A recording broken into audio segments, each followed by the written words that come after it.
नमस्कार, times of Swaraj में आप सबों का स्वागत है और मैं हूं संतोष सिंह। और आज हम टाइम्स ऑफ स्वराज में चर्चा कर रहे हैं। बिहार में ऐसा लग रहा है मानो कि हम मीडिया वालों ने सुपारी दे रखा है कि किसी भी परिस्थिति में लालू और नीतीश के गठबंधन को तुरा के ही छोड़ना है। जी हां, कुछ काम हम इसी तरीके से हम लोग कर रहे हैं। कल रात 12 बजे से जो फोन की घंटी मेरी बजनी शुरू हुई, समझिए 1 बजे रात तक एक फोन कटे, दूसरा फोन, एक तीसरा कटे, चौथा फोन।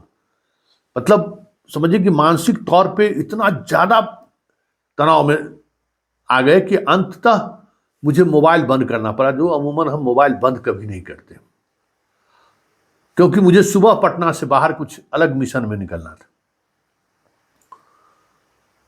क्या तो आज की रात कयामत की रात हमारे मित्र लोग चला रहे थे। कल सुबह सब कुछ हो जाएगा, मतलब तय है, ये है। और हम मतलब इस मानसिकता में थे भाई, आखिर 10 बजे रात तक तो सब कुछ बातचीत हो ही रही थी भाई, आखिर 2 घंटा में ऐसा हुआ क्या कि सब लोग धाए धाए फोन कर। दिल्ली सबसे ज्यादा दिल्ली बेचैन था कि क्या हुआ। अरे अमित शाह कह दिए कि नहीं, नीतीश अगर आना चाहते हैं, उनका प्रस्ताव आएगा तो हम विचार करेंगे।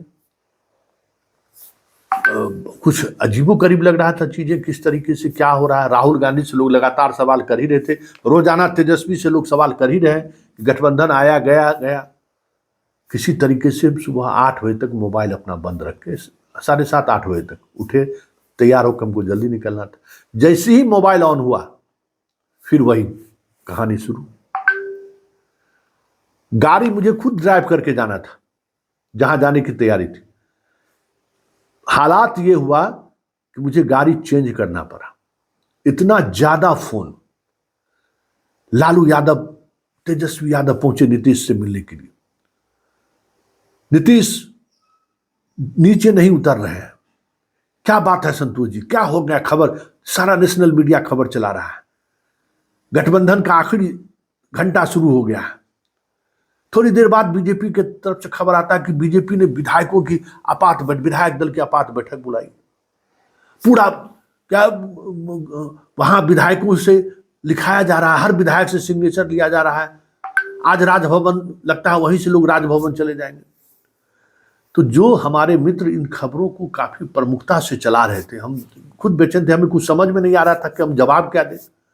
तो मैं उन्हीं मित्र से पूछा कि भाई ये बताइए, ये जो खबर चला रहे हैं कि आज ही शपथ ग्रहण हो जाएगा नीतीश जी का, या सुशील मोदी, या सम्राट चौधरी का, क्या? तो बोले लग तो कुछ ऐसा ही रहा है। हमको क्या लग रहा है? तो पता नहीं है तुमको, बीजेपी का के यहाँ बैठक हो रही है सारे विधायकों की। हमको पता तो हमको है, विधायक का बैठक खत्म होगा तो फिर सांसद का भी बैठक होगा, और सारी तैयारी राम जन्मभूमि में मंदिर जो बना है उसके लेकर है कि 22 तारीख को हमको बिहार में क्या करना है। ओ अच्छा, हाँ ठीक है, हो सकता ही हो, लेकिन सब विधायक से दस्तखत ले लेगा ना। बात हो रहा है कि विधानसभा अध्यक्ष अपना नहीं है ना इन लोगों को, इसलिए दिक्कत होगी। हम कह रहे भाई, तू यूट्यूबर्स है, इतने दिनों से पत्रकारिता में हो, ये सवाल तो यूट्यूबर्स कर सकता है ना। जैसे ही सरकार बदलेगी, जैसे ही नए मुख्यमंत्री शपथ लेंगे, विधानसभा का प्रोटेम स्पीकर शपथ बहुमत साबित कराएगा, तो प्रोटेम स्पीकर यही रहेगा जो आरजेडी का हुआ रहेगा। पहले प्रोटेम स्पीकर शपथ दिलाएगा, उसके बाद स्पीकर का चुनाव होगा, तब ना सरकार बाकी प्रक्रिया होगी। चुप। अब क्या कहा जाए भाई, लेकिन फोन आना तो फोन जारी है। फिर तेजस्वी बाहर निकले, तेजस्वी सफाई दी, भाई हम कहाँ कुछ भाई। फिर सम्राट चौधरी से लोग एकदम पूरा घेराबंदी किया, कहा भाई हम लोग तो राम मंदिर की तैयारी के लिए बैठक कर रहे हैं, ऐसी बात तो कुछ नहीं है, सब लोग कैसे कैसे हम लोग 22 तारीख को करेंगे। मतलब चारों तरफ से खबरों का समझिए कि एक मतलब अजीब तरीके से माहौल बन रहा था। फिर आया कि अशोक चौधरी कहे कि कब कह दिए अमित शाह कि आपकी कभी एंट्री नहीं होगी। जैसे ये अशोक चौधरी का बयान आया, फोन का घंटी बजना शुरू। अब कि हाँ, अशोक चौधरी ये बात कह सकते हैं। क्योंकि अगर अशोक चौधरी को लेकर पार्टी के अंदर क्या चल रहा है, अगर ये जानकारी आपको नहीं है तो ये जानकारी लीजिए। अभी संकट ये नहीं है कि गठबंधन टूटने वाला है, संकट ये है कि जदयू रहेगा कि नहीं रहेगा, व्यक्त सवाल ये है। क्योंकि जदयू के अंदर जो चल रहा है रसाकसी, वो रसाकसी काफी महत्वपूर्ण है।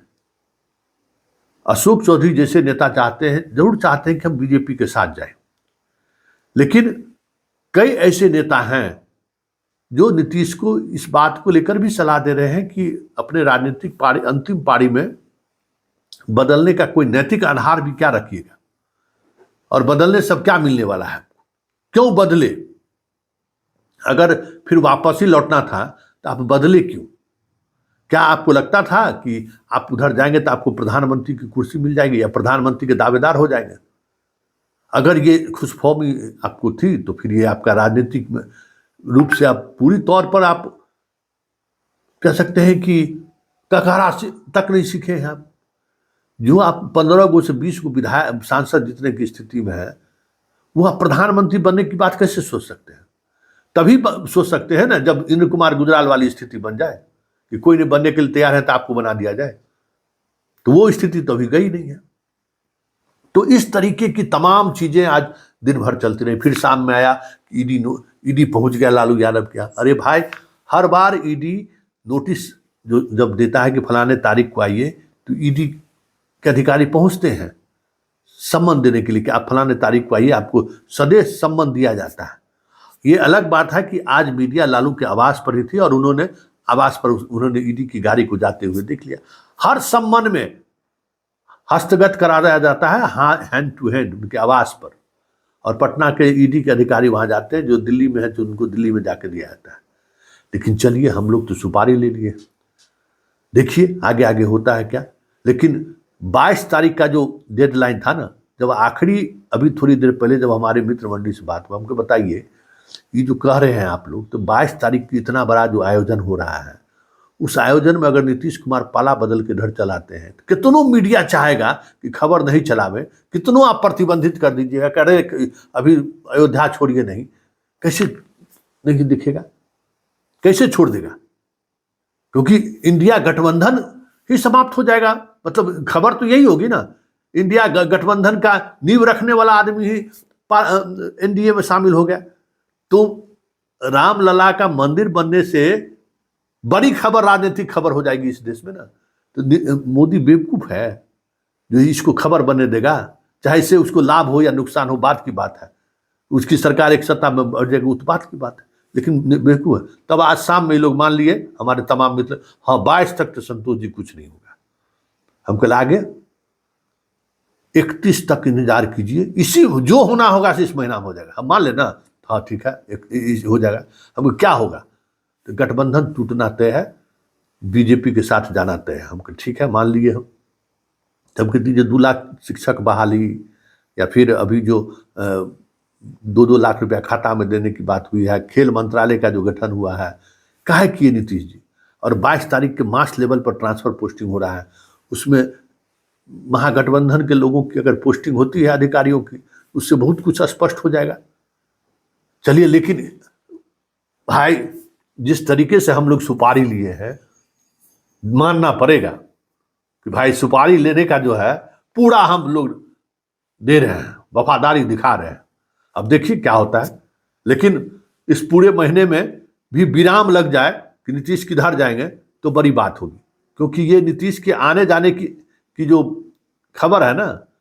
अब बताइए, मांझी कहते हैं उनको पलटू राम, कि पलटू राम है, कभी भी आ सकता है। आज कहे ना कि हम अपना विधायक को कहें पटने में रहने के लिए, भाई तो और क्या विधायक है उसको कहे पटने में रहने के लिए। हाँ, एक और बात कहा गया कि जदयू के विधायक जो है सो सब लोगों को बुला लिया। संयोग से मेरे मित्र विधायक के हवाले से खबर ही लोग चला दिया। हम अपने मित्र विधायक को पूछ दिए, भाई कहाँ हैं आप? क्या कि संस्कृत बोर्ड का बैठक है, उसी में आया है, कुछ बात है क्या? कहा कि नहीं, बैठक समाप्त हो रहा है, सचिवालय वो काम है, जा रहे हैं, लौट रहे हैं, रास्ते में दरभंगा जा रहे हैं। अब लीजिए, तो इस तरीके से खबरें चल रही हैं। चलिए देखिए, आनंद लीजिए आप लोग भी, हम लोग भी आनंद ले रहे हैं। ठंडा से थोड़ा राहत मिला है, जहाँ गए थे वहाँ बड़ा बढ़िया मौसम था, थोड़ी राहत मिली है। देखिए आगे आगे होता है क्या।